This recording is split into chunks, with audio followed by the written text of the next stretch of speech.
In today's session, we'll look at the issues pertaining to stores management and what we call inventory management. So, I think what we need to appreciate is each and every organization, there are moments whereby they have to stock some items within their stores, not just because they have to store them the items, but there are also some needs within the organization. Maybe there is a quick need of something, so for them not just to procure, maybe the procurement process is too long and all that, then they have to preserve certain items within the stores so that it is always available. I'll give an example. In a normal simple organization, we can talk of issues like tissues, for example.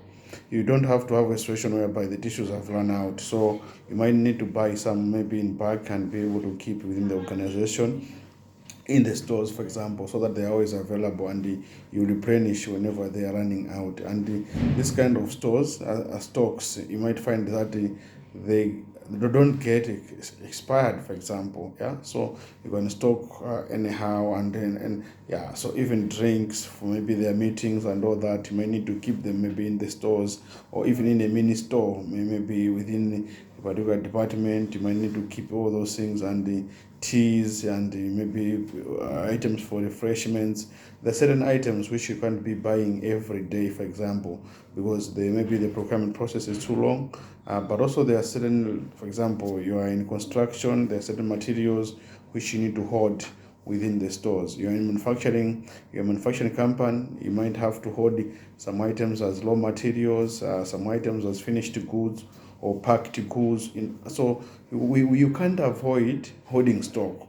As much as we know that holding a lot of stock is also like you're holding money, but the circumstances can lead you, can make you not possible for you not to hold stock. There are certain items which you need to hold in stock.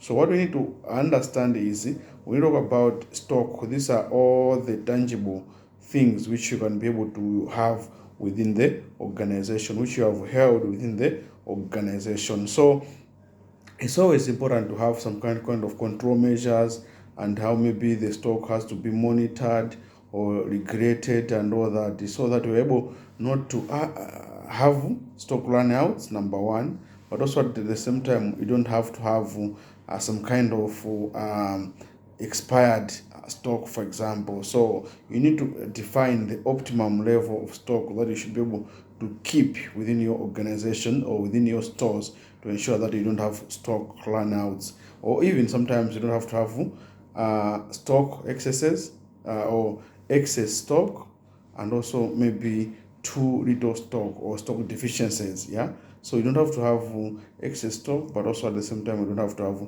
stock deficiencies. So you should be able to define some kind of optimal level. Yeah, so maybe the question that we should be able to ask ourselves: why as an organization should have a stores? Yeah, or should have a stores function within this establishment? One, or why should organizations hold stock, or why should it hold inventory? So we should be able to appreciate, to say, one, we are able to save. It helps you, one, to save this high level of production, for example. Yeah, there's no way, as I said earlier on, that you cannot always be buying on each and every day. But when you see that maybe there are certain products which are always needed on a daily basis through your production line or through your activities, for example, then you might need to wish to hold some stock. I'll give an example. A simple organization, you have like stationery, like plain papers or reams of papers, yeah, which you are doing a lot of printing, for example. Yeah, there's no way you can say, no, we have run out of reams. Then you can ask the messenger, the office assistant, or the program officer to go and buy. No, but you can be able to hold such kind of stock. So one is, you hold stock because, one, you want to service the organization, or to service or to support your services, to support your activities. But also at the same time, what we need to sometimes you can also hold the stock because you feel like maybe prices can be able to go up, for example. Yeah, we saw what happened with the devaluation. Those people who had the stock in their inventories, they had to prices had to go up and all that. So, but we should also know that if we hold also too much stock, you might find maybe prices can go down. So you might also be losing out on the same at the same time. But also, you hold the stock so that you are able to service the organization in terms of any part that is required within the organization. And also at the same time, what we need to appreciate is that sometimes you might find that you're holding stock just because they are needed in seasonal. Yeah, you can hold the stock just because these things are needed in seasonal. I'll give an example. Umbrellas, for example, maybe after March they might not be as um, required, let's say in the context of Malawi, where we receive rains, let's say from December to around March. So you might not be expecting a lot of rains after March, for example. So the demand for umbrellas might go down. So in such kind of way, let's assume you're having a shop which is selling umbrellas. So you're a production company. So you have a production company producing umbrellas. It implies that you still hold umbrellas within your shop or within your stores. But you are not saying we should destroy these things, because come December next year, you also need to sell such kind of, even the maize seed, the fertilizers. Those are products which are needed in a season, as well as the season of the year. So you also want to hold some stock so that people are able to buy when there is some kind of demand when the new season comes in. Maybe you have not yet produced much within your production lines and all that, so you can be able to cushion that with that kind of. So we need also to appreciate the different categories of inventory. So you can hold the stock in terms of the raw materials, for example.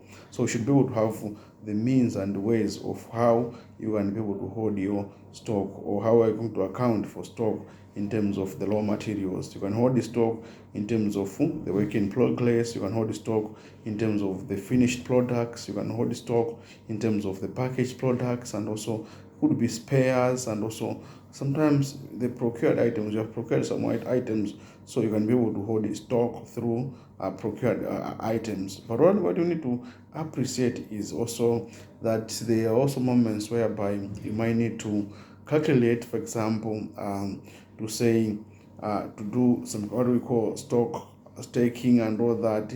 So normally what you need to appreciate is to say you might have to have like opening stock, and maybe you can receive some items in the course of the year. So you're talking about the purchases, and also maybe the issued items, the issued items.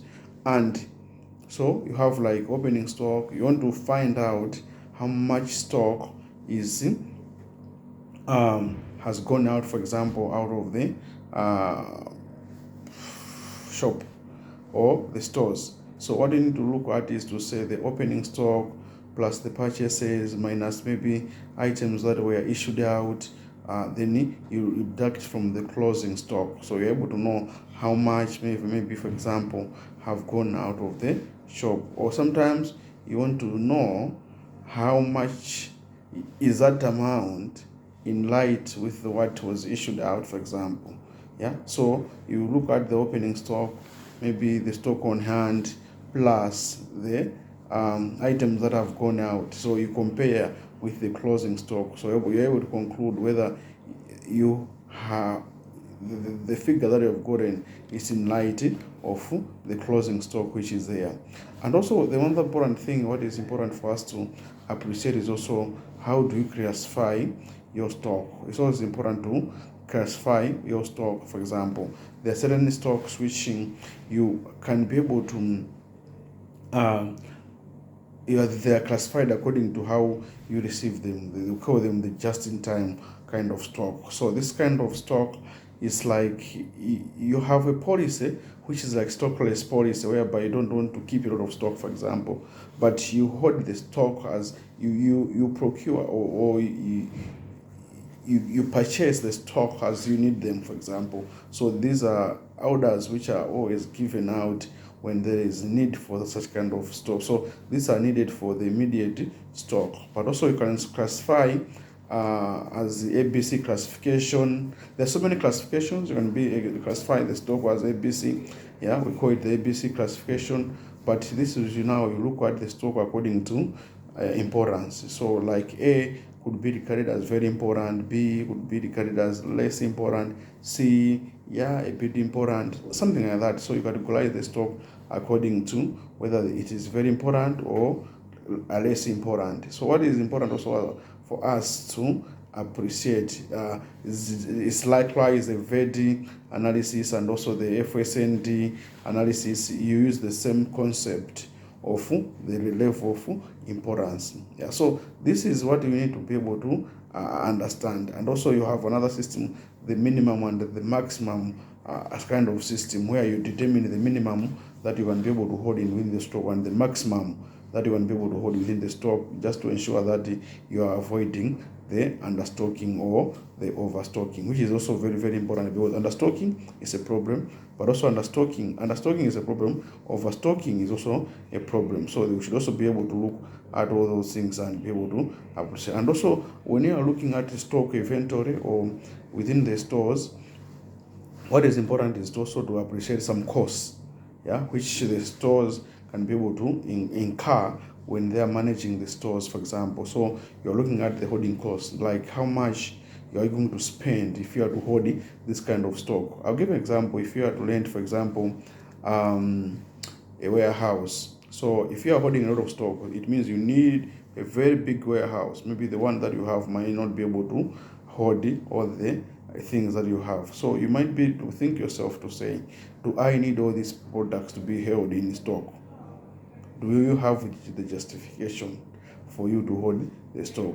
I think in this case of devaluation and all that, you might find a lot of people tending to hold the stock because they think to say maybe prices will go up soon. So it's better they have some stock within their shop or within their warehouses and all that. But what comes up is to say there is now cost. We call it the holding cost that you're going to spend for you through rent, electricity and other things, just to keep those things. There are certain things which you need to keep them in a store room, but also in fridges, in deep freezers and all that. So there is always a cost associated with what?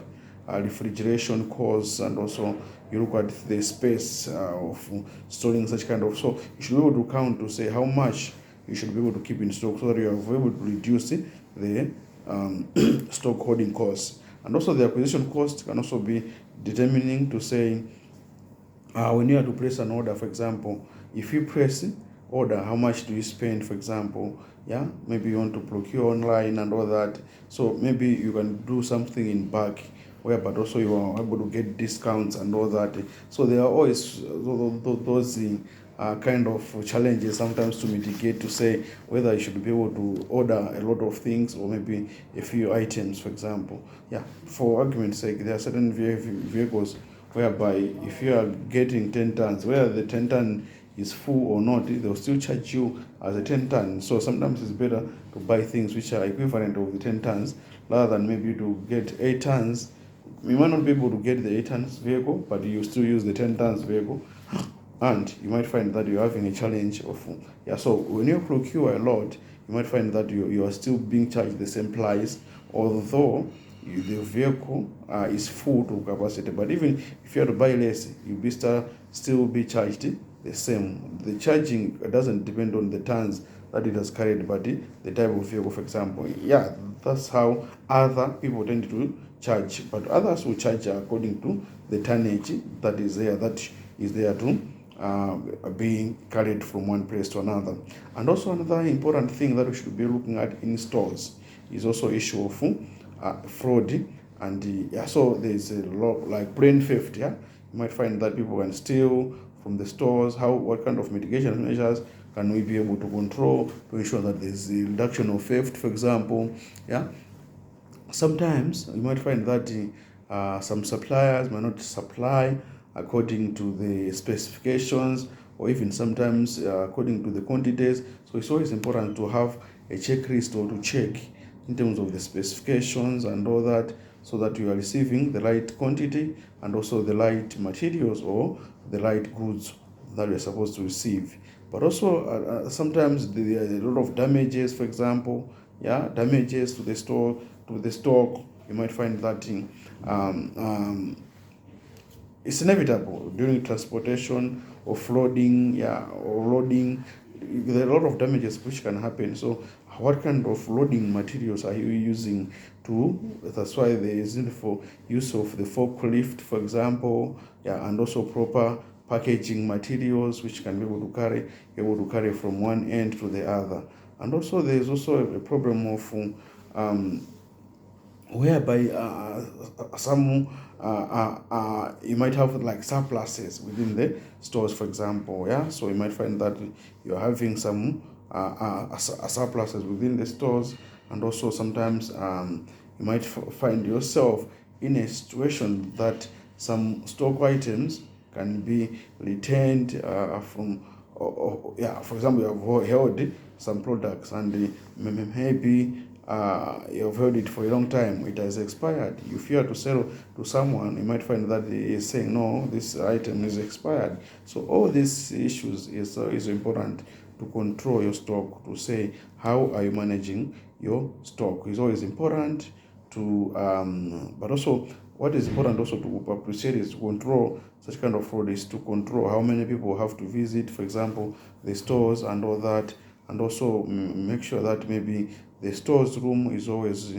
locked up and proper security, and maybe the security shouldn't have keys for the stores, for example, and also or even the keys can be kept by different people, maybe 3 sets, but be kept by. But also what they need to do is also sometimes it's always important to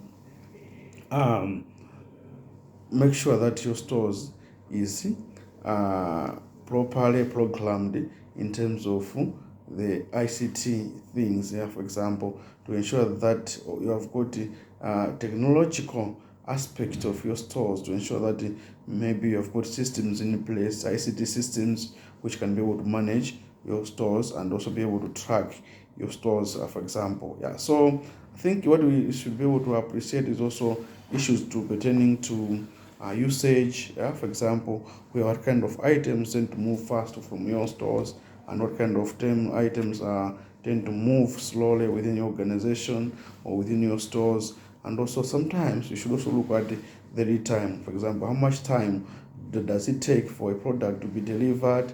So that is what we call the lead time, but also the buffer stock in terms of how much stock should be able to keep within your stores, for example. So it's also important for us to appreciate that we should be able to look at the buffer stock, maybe how much should be able to stock. And also I think another important point which also I wanted to say in the stores, I think in stores is a very complex issue and we should be able to appreciate it. And one of the issues which is there is what we call dependent demand and independent demand.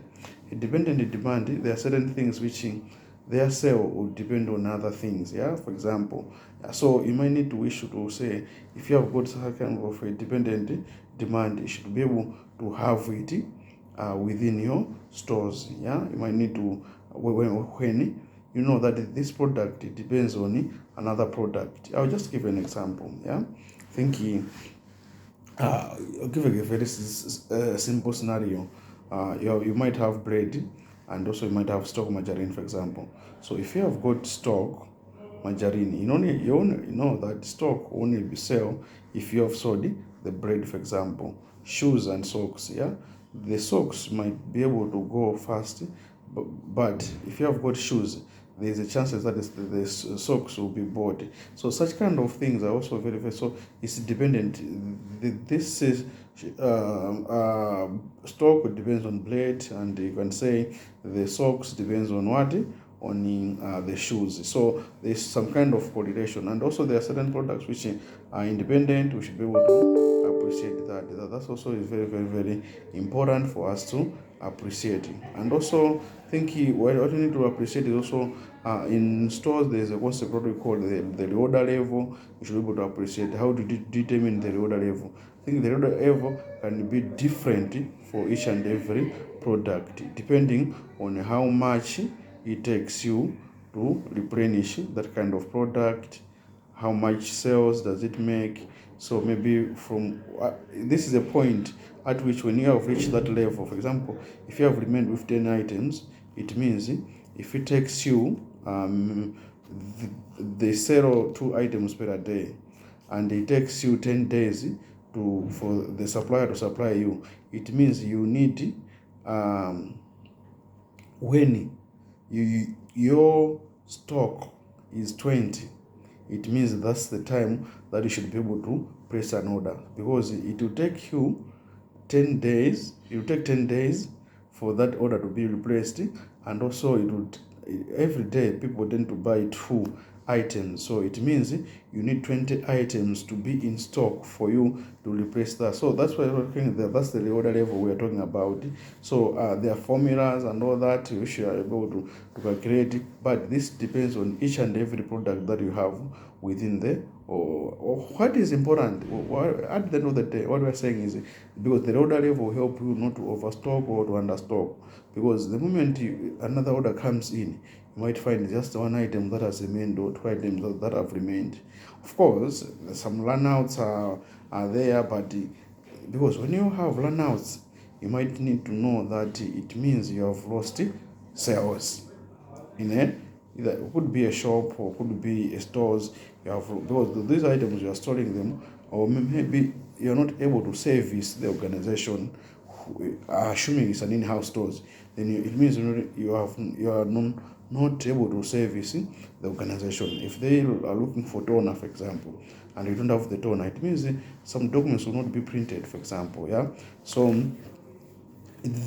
also important, also the people who are in the stores should be well trained and to know what they are doing and all that, and all change consulting group where is available to train them on different aspects of how they can best manage the store's function within their organization. So it's always important you can be able to reach out to change consulting group so that they're able to understand how to manage the stores and all that.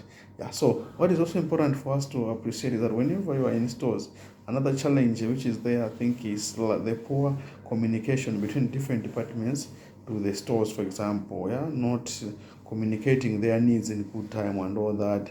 So it's always important that there is always good communication and all that. And also, I think sometimes you might find that there is fluctuations in demand of certain products.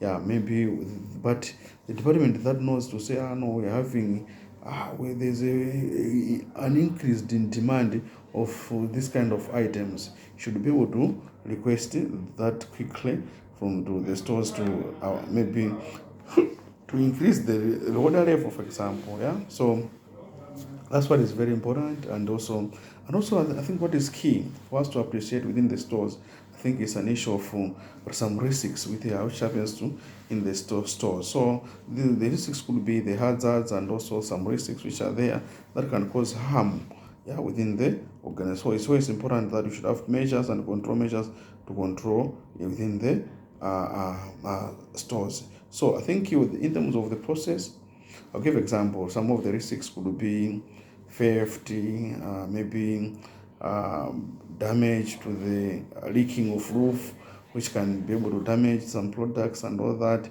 But when you talk about how best now can you be able to manage the risks? One, you should be able to identify the risks. So if you are in the stores, you are a manager, you are someone in finance, or you as a committee, you might have to have a stores committee, for example, but you should be able to have to identify the risks and do the risk assessment. You should have a risk mitigation plan. You have to implement something, but also you need to review and also implement the risk management plan. So what we're trying to say is it's always to have in the stores a risk management plan on how we are going to manage the risk. So the certain risks which you can be able to avoid, the certain risks which you can be able to accept, the certain risks which you can be able to reduce, and also there are certain risks which you can be able to ignore, or even some risks you can be able to transfer them to the supplier. There are certain suppliers who can be able to hold your items for you.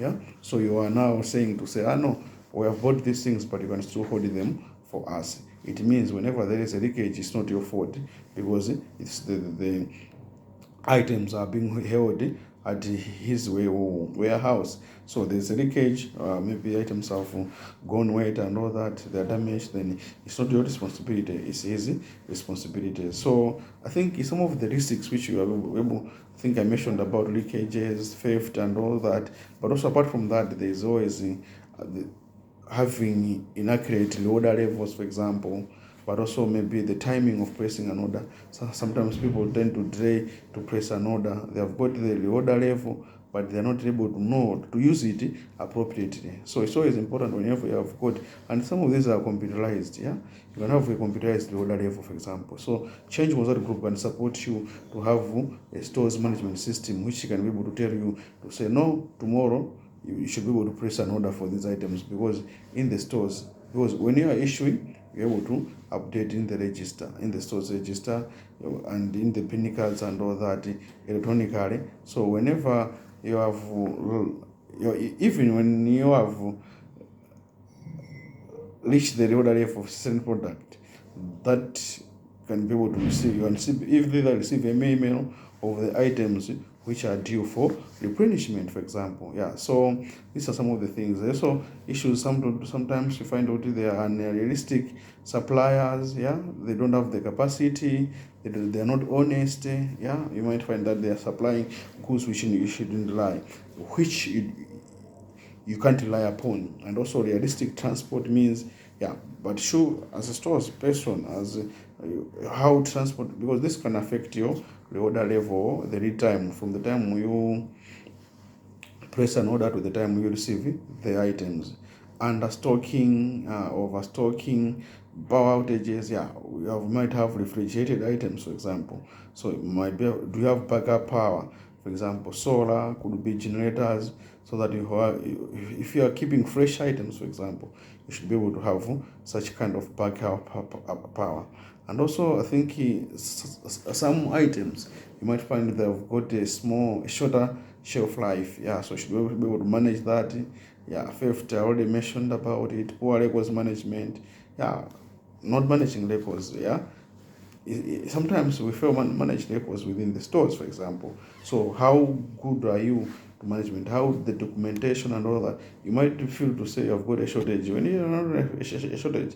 It's just because you didn't manage your records properly. Because if someone had gotten, you had issued some items, for example, to someone, and that kind of issuing note is missing, you might find that it's total trouble, for example. Yeah, it's total trouble, because it means the items will not be counted as if issued out, and you might be in hot soup, because it's like the items are missing. Yeah, so but also there are certain items. How do you arrange items within the stores, for example? Yeah, which is very, very important, to avoid maybe contamination. Sometimes it could be order. Yeah, order. Yeah, in terms of smell. Yeah, certain items have to not be, you have gone into supermarkets, you might find items cannot be put near where there is some washing powders. Yeah, so these are some of the things that we should be able.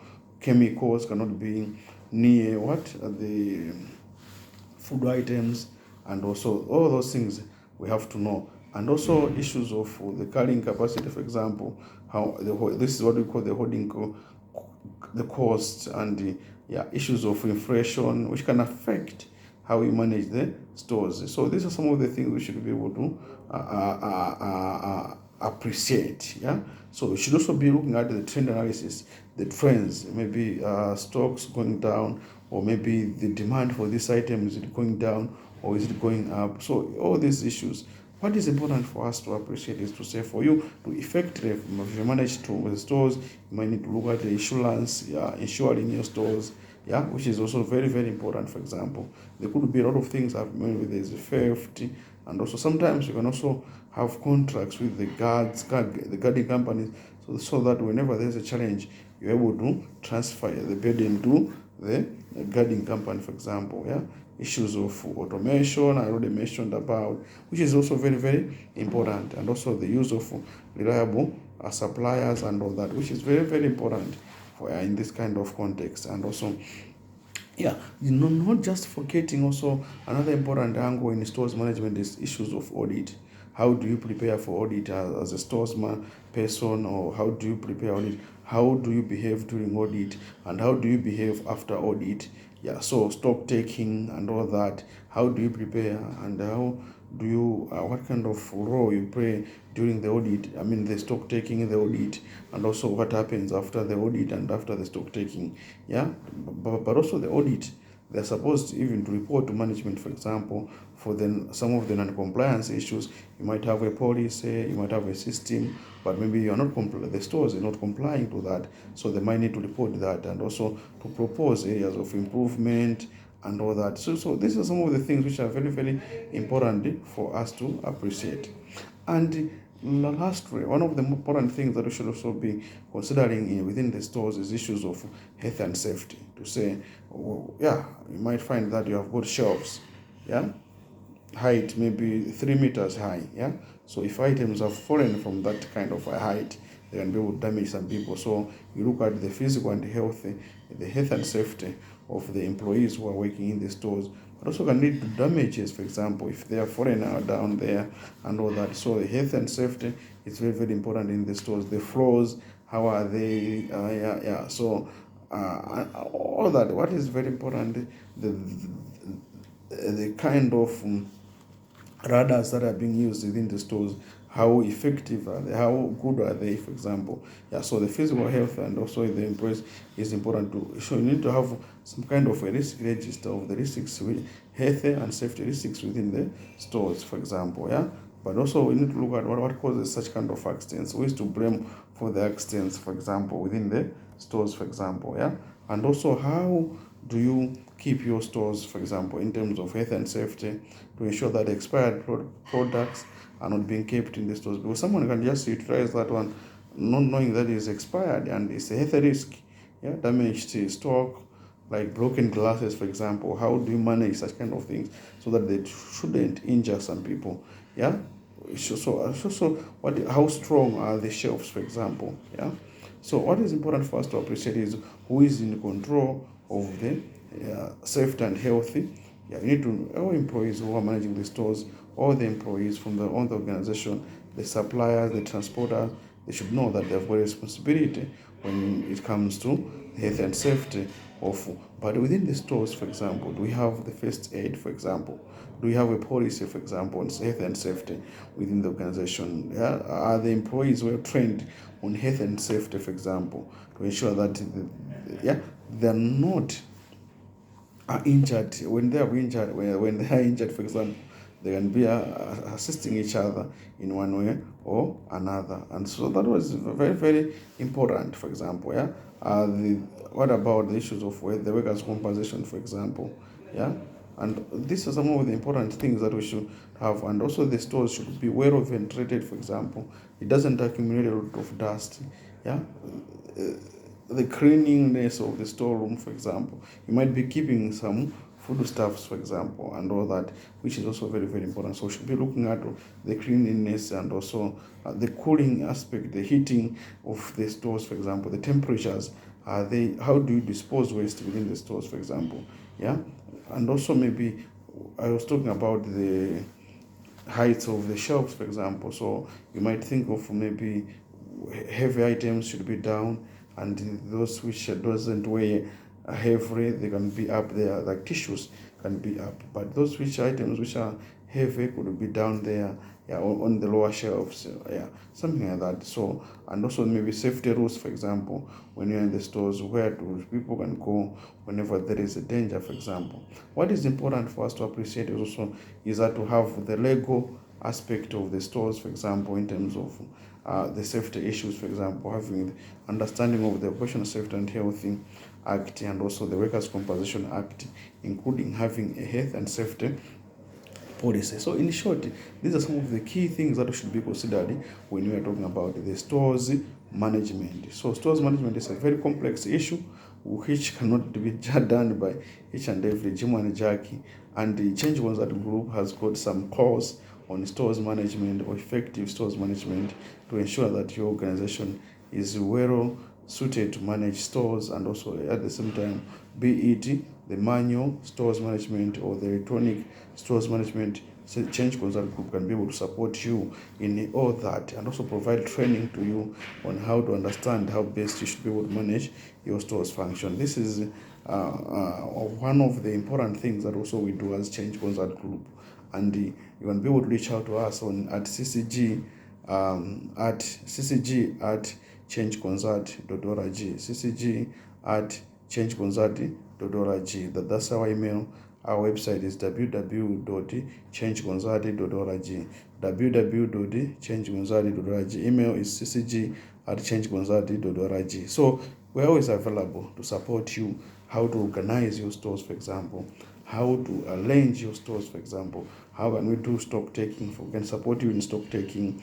We can support you to develop a stores policy, for example, health and safety policy, and also at the same time to have a setup of your stores, and both the electronic part and also the manual part. Thank you so much for watching this video.